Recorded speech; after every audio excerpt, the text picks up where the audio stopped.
Shalom, selamat malam. Tuhan Yesus memberkati kita semuanya. Dan malam hari ini saya ingin menyampaikan uh, atau menjawab pertanyaan yang ada, yaitu apakah masih ada hubungan antara dunia yang mati dan yang hidup? Ya, sebelum saya menjawabnya, baiklah kita membaca ayat dulu ya, yang terdapat dalam 2 Samuel 12 ya. 2 Samuel 12 ayat yang ke-23. Tetapi sekarang ia sudah mati, mengapa aku harus berpuasa? Dapatkah aku mengembalikannya lagi? Aku yang akan pergi kepadanya, tetapi ia tidak akan kembali kepadaku. Jadi aku yang akan pergi ke dunia mereka. Kalau itu jelas ya. Kalau dia masuk ke surga, ya kita ke sana. Jadi artinya kita akan menyusul orang yang mati itu. Tapi kadangkala orang yang mati ada dua tempat ya. Di alam barzah, belum ke neraka kita ya. Terus ke Firdaus, nanti tidak ke surga sana. Ya, jadi kemudian kita akan lihat dulu satu ayat lagi dalam Ayub. Ya, Ayub 7 9 sampai dengan 14. Demikian bunyinya, sebagaimana awan lenyap dan melayang hilang, demikian juga orang yang turun ke dalam dunia orang mati tidak akan muncul kembali. Jadi tidak akan muncul kembali. Ya, tidak akan muncul kembali. Jadi ini penting, karena ada orang katakan bahwa orang mati itu setelah 3 hari dia bisa pulang, atau 40 hari dia bisa pulang mendatangi dan awe-awe. Ya, walaupun ada kadang-kala begitu, karena saya sudah beberapa kali mengejar yang begitu-begitu ya. Satu kali di sekolah Surabaya ada orang yang begitu, saya langsung kejar. Di Kalimantan juga sampai pendetanya itu ketawa-ketawa. Nah, berarti kamu betul-betul dikatakan oleh pendeta itu. Karena kalau setiap orang yang datang katanya seringkali dia diganggu. Ya, jadi saya kejar dia. Nah, jadi terus kemudian ayat selanjutnya dikatakan, ia tidak lagi kembali ke rumahnya dan tidak dikenal lagi oleh tempat tinggalnya. Jadi ia tidak lagi kembali ke rumahnya dan tidak lagi dikenal lagi oleh tempat tinggalnya. Nanti Anda baca ayat selanjutnya. Oh, ya memang 8-9 ya, sorry. Ayat 8 sampai 9. Ya.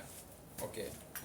Jadi dikatakan bahwa tadi ayat yang ke-9, demikian juga orang yang turun ke dalam dunia orang mati tidak akan muncul kembali. Tidak akan muncul kembali. Jadi tidak ada hubungan kita. Nah, habis ya habis. Ya. Jadi kalau ada orang di kuburan itu ya, ini Bapak yang dicintainya ada di situ. Bapak, datanglah engkau berkat. Kami dulu begitu di kampung ya. Jadi ya kita istilahnya minta sahala itu, minta berkatnya gitu. Tapi setelah kita dalam Tuhan, nggak ada lagi hubungannya dengan dunia orang mati. Kita minta berkat itu kepada Tuhan. Jadi bukan kepada yang lain. Jadi dia tidak akan pernah kembali ke rumah. Jadi kalau ada orang bilang nanti hari ketiga dia pulang, hari ke-40 dia pulang, nggak ada itu. Itu hanya setan itu. Ya. Jadi tidak akan pernah. Alkitab sudah mengatakan tidak akan pernah. Ya, tidak akan pernah kembali. Lalu kemudian, jadi jawaban saya tidak ada hubungannya dengan dunia orang mati. Ya, kita sudah terputus. Jadi Anda tidak usah takut kalau Anda melewati kuburan. Ada orang takut kan melewati kuburan, serem ya gitu. Nah, yang ada itu bukan karena roh yang akan ada di situ, setan yang menyerupai malaikat terang itu. Anda bisa baca nanti 2 Korintus 11 ayat 14 itu. Iblis itu menyuruh menyamar sebagai malaikat terang. Jadi dia buat-buat ya seperti itu. Dia bisa kadang baik, dia bisa juga jahat. Seolah-olah dia baik, tapi nggak baik sebenarnya. Karena iblis itu adalah raja segala pembohong. Nggak mungkin. Nah, ada pertanyaan yang sangat serius yang ditimbulkan. Apakah Samuel sungguh kembali dari kematian pada pemanggilan orang atau yang dipanggil oleh tukang tenung itu? Kita lihat dulu ya 1 Samuel 28. Karena ada banyak orang katakan Tuhan ya yang memanggil. Tetapi kalau kita sudah lihat tadi Alkitab tadi, maka mana dia? Aduh, saya sudah beri batas, tapi batasnya 1 Samuel. Ini dia.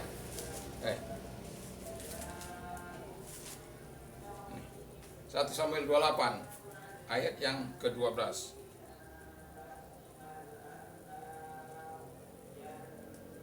Ketika perempuan itu melihat Samuel, berteriaklah ia dengan suara nyaring. Lalu perempuan itu berkata kepada Saul, demikian, mengapa engkau menipu aku? Engkau sendirilah Saul. Maka berbicara raja kepadanya, jangan takut, tetapi apakah yang kau lihat? Perempuan itu menjawab Saul, aku melihat sesuatu yang ilahi muncul dari dalam bumi. Kemudian bertanyalah kepada perempuan itu, bagaimana rupanya? Jawabnya, ada seorang tua muncul berselubungkan jubah. Maka tahulah Saul bahwa itulah Samuel. Lalu berlututlah ia dengan mukanya sampai ke tanah. Jadi Anda bisa baca nanti kisah di Endor ini ya. Jadi apakah Samuel yang datang dari kubur itu? Itu menjadi pertanyaan serius. Ya, kalau nanti datang, nanti mayat saya misalnya kalau sudah dipanggil Tuhan, anak-anak saya manggil lagi. Ya, tapi sebelumnya mari kita baca dulu ayat ya, Ulangan 18 ayat 9. Ulangan 18 9 sampai dengan apabila engkau sudah masuk ke negeri diberikan kepadamu oleh Tuhan Allah, maka janganlah engkau belajar berlaku sesuai dengan kekejian yang dilakukan bangsa-bangsa itu. Di antaramu janganlah didapati seorang pun yang mempersembahkan anak laki-laki atau anak perempuan sebagai korban dalam api, ataupun seorang menjadi petenung, seorang peramal, seorang penelaah, seorang penyihir, seorang pemantera, ataupun seorang yang bertanya kepada arwah atau kepada roh peramal, atau yang meminta petunjuk kepada orang mati. Sebab setiap orang yang melakukan hal ini adalah kekejian bagi Tuhan. Dan oleh karena kekejian inilah Tuhan Allahmu menghalau mereka dari hadapanmu. Haruslah engkau hidup dengan tidak bercela di hadapan Tuhan Allahmu. Sebab bangsa-bangsa yang daerahnya akan kau duduki ini mendengarkan kepada peramal atau petenung. Tapi engkau ini tidak diizinkan Tuhan Allahmu melakukan yang demikian. Jadi sebenarnya Allah sudah menyuruh Samuel untuk menghanguskan petenung itu. Alasan dia alasan Saul mencari petenung ini karena dia sudah ditinggalkan Tuhan. Jadi nggak ada lagi jawaban Tuhan. Dia sudah berkata, aku tanya Urim dan Tumim, nggak bisa, nggak ada jawaban. Ya, dia kan pernah bertanya kepada tentang kasusnya dengan dia anaknya yang melawan Filistin.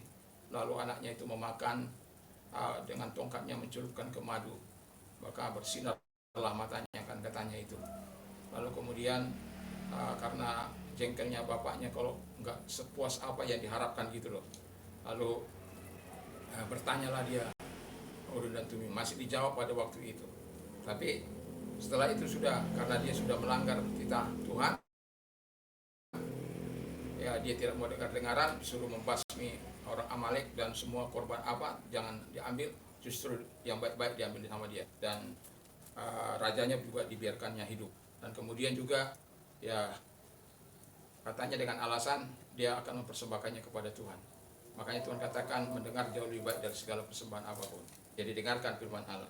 Jadi ini memang ayat ini sangat menjadi pertentangan sekali. Banyak orang katakan, ada orang mengatakan bahwa itu atas kehendak Tuhan, bahwa juru tenung ini diperkenankan Allah untuk memanggil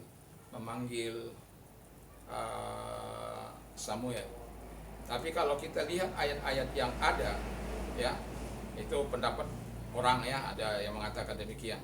Tapi kalau kita melihat apa yang kita baca tadi, bahwa orang mati itu tidak akan muncul lagi, tidak akan datang lagi ke tempat di mana walaupun dia dipanggil. Pertanyaannya kenapa dia datang gitu loh.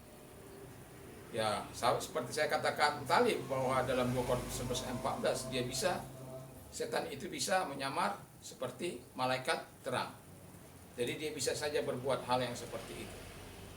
Tetapi walaupun apa yang dinyatakan itu hampir seluruhnya benar, ya. Tapi kalau saya lihat di satu karena hari itu mereka akan mati semua. Tapi kalau kita lihat pasal 30, ketika Daud serta orang-orangnya sampai ke Ziklag pada hari yang ketiga, orang Amalek telah menyerbu tanah Negeb dan Ziklag. Ziklag telah dikalahkan oleh mereka dan dibakar habis. Jadi di hari yang ketiga, sementara peristiwa pembunuhan Saul itu di pasal 31. Jadi masih itu kan besok.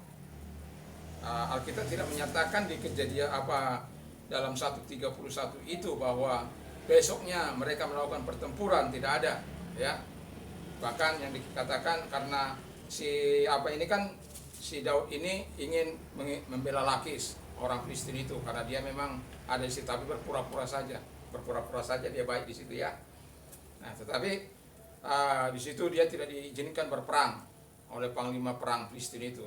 Jadi dia disuruh pulang ke Filistin, ya. Nah, lalu kemudian pasal 31 baru kita tahu bahwa kemudian dia mati. Jadi tidak sepenuhnya. Memang setan itu tahu, tapi dia tidak maha tahu. Jadi kalau dalam Yeskiel dikatakan bahwa tukang tenung itu tukang membohong, ya biasanya paranormal, ya mungkin ada yang tahu, tapi ada juga yang enggak, yang dikarang-karang oleh dia dengan alasan aku melihat ada datang dan ibu begini. Mungkin saja dia sudah survei, nggak tahu kita, ya, nggak tahu. Tapi yang jelas, kalau saya mengatakan bukan Samuel yang dibangkitkan, walaupun dia dipanggil, tapi itu bagi saya setan, karena berdasarkan tadi dari Ayub 7:8-9 bahwa orang mati tidak ada lagi hubungan dengan dunia orang hidup, nggak ada lagi. Lalu 1 Samuel 12 itu, 2 Samuel 12 itu ayat 23 bahwa dia tidak bisa lagi datang, tapi aku yang datang kepada dia. Jadi jelas landasan kita itu adalah firman Allah. Jadi kalau yang kenapa Tuhan melarang seperti yang di Ulangan, kalau Ulangan Keluaran 22 ayat 18, kalau ketemu dengan orang-orang seperti itu, bunuh. Ya, karena pada waktu itu kekejian mereka itu luar biasa. Kalau sekarang ini kan udah menyesuaikan diri dengan situasi dan kondisi, sudah berani melalui koran-koran, TV bahkan, ya. Mereka tidak lagi sungkan yang seperti itu. Jadi sudah dimodif begitu luar biasa. Tapi kalau yang dulu, Kalau sekarang kan nggak ada yang kita pernah lihat bahwa ada tukang tenung meminta korban anak, nggak ada, atau anak sulungnya, anak bungsunya, nggak ada kan.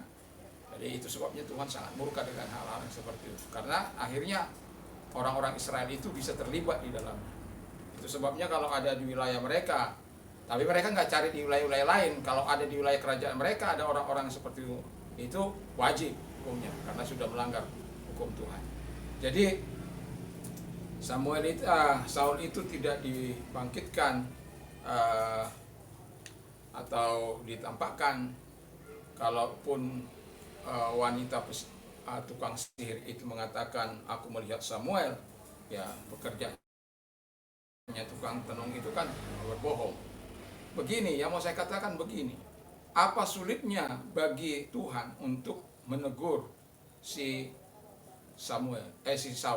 Tidak ada sulitnya. Kita lihat bagaimana waktu Daud berdosa mengambil istri Uria, Nathan diutus ke situ. Itu kejadiannya bagaimana akhirnya anaknya itu mati. Ya, nggak tahu apa. Tapi karena ya pertama juga sudah untuk Saul juga Tuhan sudah mengutus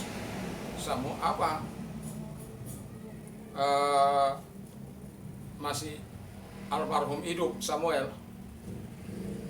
Tapi kemudian ya tetap aja dia melakukan apa yang sesuka hatinya lah. Makanya Tuhan meninggalkan dia. Melalui nabi pun gak ada lagi. Jadi semua akhirnya dia stres ketika melihat musuhnya banyak sekali, dia stres, depresi. Akhirnya karena ditanya sini, ditanya saya nggak ada, balik dia ke tukang tenung itu, yang seharusnya dia jauhi, karena tidak akan ada mungkin jawaban. Makanya Tuhan melarang orang-orang Israel dari situ.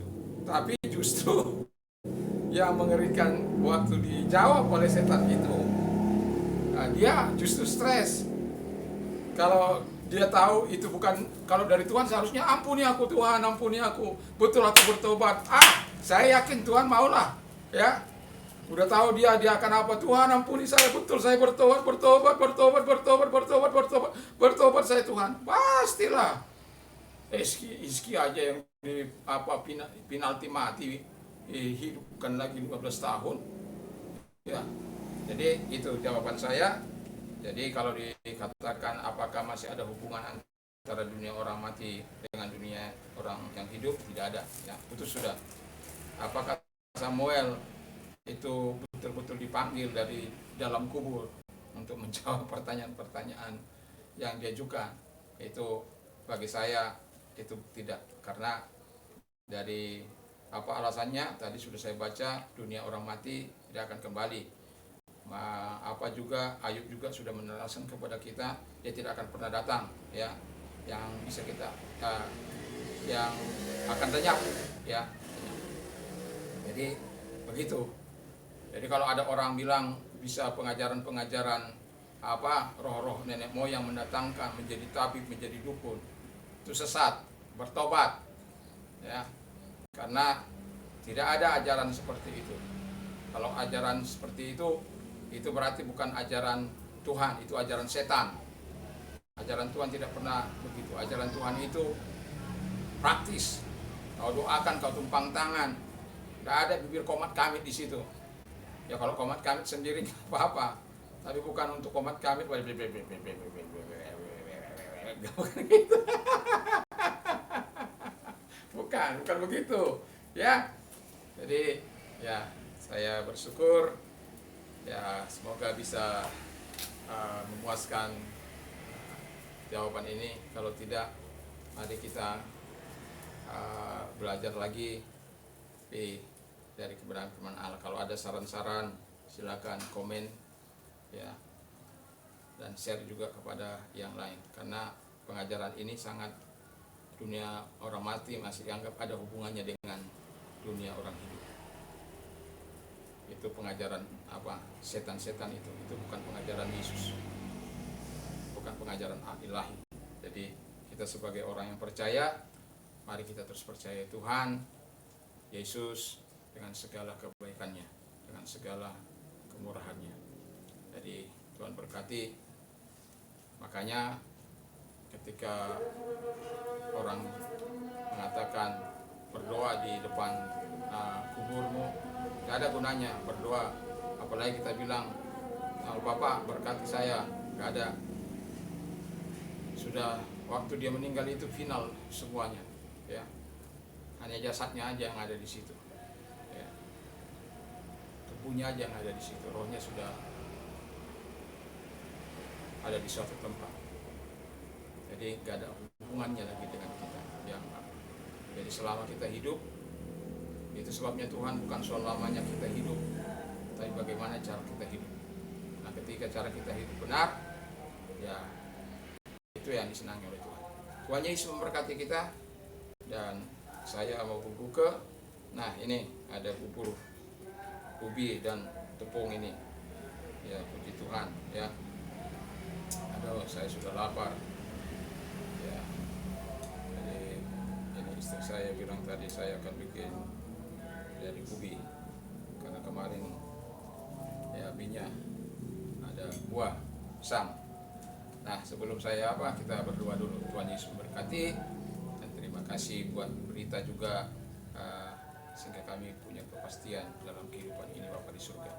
Kami bersyukur makanan minuman yang tersedia Tuhan sucikan, teruskan menjadi berkat bagi tubuh kami, untuk kami melanjutkan puasa kami di esok hari. Kami bersyukur dalam nama Saudara. Amin. Jadi ini puasa saya yang ke-35. Saya bersyukur masih diberi kekuatan dalam ayo kita makan.